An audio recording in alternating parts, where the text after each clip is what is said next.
সকালবেলা ঘুম থেকে উঠে খাওয়া দাওয়া করে একবার ছাদে গেলাম। এই কয়দিন মাঠের জমিতে চাষ দেওয়া নিয়ে ব্যস্ত থাকায় সেরকম ভাবে ছাদে আসাই হয় না। এই কয়দিন মাঝে মধ্যে বৃষ্টি হচ্ছে, তাই গাছগুলোতে পানিও দিতে হচ্ছে না। আর এই ফুল গাছগুলোতে দেখছি খুব সুন্দর ফুল ফুটেছে। আর কয়েকটা বরবটি কলাই গাছ লাগিয়েছিলাম, কলাই ধরার আগে হনুমানই দেখছি ফুল ছিঁড়ে খেয়ে নিচ্ছে।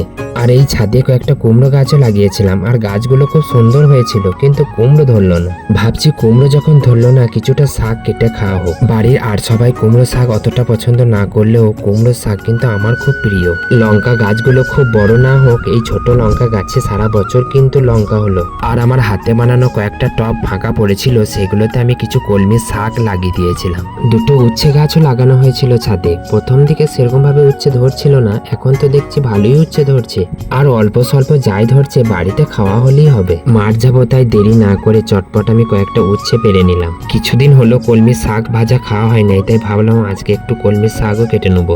আর তার সঙ্গে সঙ্গে একটু কুমড়ো শাকও নিয়ে নিলাম। যে কোনো ফসল বা শাক সবজি হোক না কেন, নিজের হাতে যত্ন করে লাগিয়ে খাওয়ার মজাই আলাদা। ছাদটা একটু অপরিষ্কার হয়েছিল, চটপট ছাদটাকে পরিষ্কার করে আমি নিচে নেমে চলে এলাম। আর আমি নিচে নেমে দেখছি যে আমাদের কালোয়াকে সকালের খাবার দেওয়া হয় নাই, তাই আমার মুখের দিকে তাকিয়ে ও বসে আছে। ওকে খাবার দিয়ে তারপরেই আমি মাঠ গেলাম। দেখা হচ্ছে পরের ভিডিওতে। সকলেই অনেক অনেক ভালো থাকবেন।